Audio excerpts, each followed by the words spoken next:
Hello everyone, welcome to this challenge zoology notes. आज के इस वीडियो में आपको बताऊंगी वाइल्ड लाइफ डिजीज़ के बारे में। ये जो टॉपिक है एग्जाम में आपका लॉन्ग में पूछे तो आपको मैं जैसा लिखी हूँ वैसा लिख दीजिएगा। इस वीडियो में आपको मैं 3 डिजीज़ के बारे में बताऊंगी। आप चाहे तो 4 भी लिख सकते हैं, 5 भी लिख सकते हैं, जैसा आपको टाइम मिले। तो फर्स्ट इंट्रोडक्शन।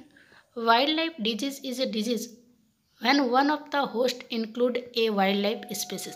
बोला जरा, वाइल्ड लाइफ डिजीज जो होता है एक तरह का डिजीज होता है जिसमें क्या होता है, जो होस्ट जो होता है इसमें एक होस्ट वाइल्ड लाइफ स्पीसीज शामिल रहता है। In many cases, wildlife host can act as a reservoir of diseases that spill over into domestic animals, people and other species.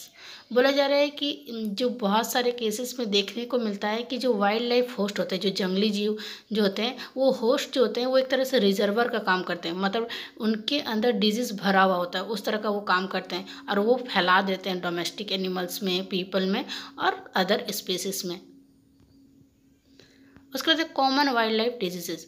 Some of common wild life disease are follow.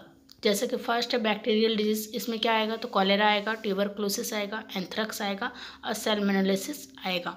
उसके बाद viral disease. Viral disease में आएगा canine distemper, herpes, rabies, foot and mouth disease. उसके बाद fungal disease. इसमें आएगा aspergillosis, candidiasis, ringworm.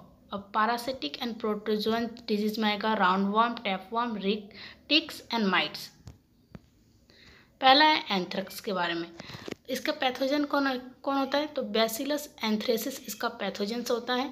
इसका symptoms क्या देखने को मिलता है अगर ये हुआ तो एक्यूट फीवर होगा, मतलब बहुत तेज़ बुखार देखने को मिलता है इसमें। Spasm of muscles causing backward arching of the head, neck and spine. बोला जा रहा है इस डिजीज़ के कारण क्या होता है तो मसल्स में जो होता है वो ऐंठन होता है। Some kind of some kind of meningitis. इसमें मिनगेटिस वाला कुछ सिम्टम्स देखने को मिलता है। उसके बाद blood Ojing from every orifice, मतलब जितना मतलब बॉडी का कुछ छिद्र से क्या होता है ब्लड बहता है। उसके बाद मैनेजमेंट कैसे कर सकते हैं, कैसे रोकथाम कर सकते हैं तो सर्विलेंस, मतलब पहले तो इसको निगरानी रख के भी कर सकते हैं। उसके बाद क्वारंटाइन, स्कैवेंजर कंट्रोल। उसके बाद treatment of priority animals with antibiotics.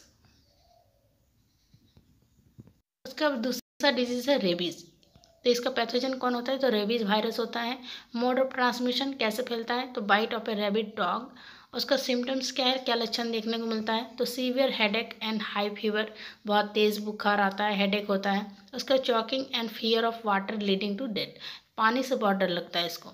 उसके बाद प्रिवेंशन एंड क्योर, कैसे ठीक किया जा सकता है तो कंपलसरी इम्यूनाइजेशन ऑफ डॉग्स का मतलब एक तरह से इम्यूनाइजेशन करना चाहिए, या फिर किलिंग ऑफ रैबिड एनिमल्स, वैसे रैबिड एनिमल्स को किलिंग करना चाहिए, मतलब मार देना चाहिए, उस तरह का प्रिवेंशन भी मतलब अपनाया जाता है। उसके बाद एंटी रेबीज इंजेक्शन और oral doses are given to the patient. जो पेशेंट जो होते हैं उनमें एंटी रेबीज इंजेक्शन दे के भी ठीक किया जा सकता है, या फिर ओरल डोजेज दे के भी उन पेशेंट को ट्रीट किया जाता है, ट्रीटमेंट किया जाता है। उसके बाद रिंगवॉर्म। इसका पैथोजन कौन होता है तो ट्राइकोफाइटन वेरिकोशम, ये इसका पैथोजन होता है। उसके बाद एनिमल कैरेक्टरिस्टिक्स, क्या पहचान मतलब क्या सिम्टम्स उसमें देखने को मिलता है अगर एनिमल्स को ये चीज़ होता है तो हेयरलेस लेशन देखने को मिलता है, मतलब बाल झड़ता है। ईचिंग होता है उनमें, रेड पैचेस, एक तरह से रिंगवॉर्म होता है ना, घाव जैसा हो जाता है। थिकनिंग, डिसकलरेशन और क्रैकिंग ऑफ नेल्स, उनका नेल्स में क्रैकिंग देखने को मिलता है। इसका ट्रीटमेंट क्या है, उपचार क्या है तो use of combination of topical therapy such as creams, ointment और shampoos and systematic therapy such as anti fungal drugs by mouth. इसका ठीक कर सकते हैं जैसे टॉपिकल कॉम्बिनेशन से, जैसे कि क्रीम लगा के, ऑइंटमेंट लगा के, या फिर शैम्पू से, या फिर सिस्टमैटिक थेरेपी जैसे कि एंटी फंगल ड्रग का यूज करा के भी इसको ठीक किया जा सकता है।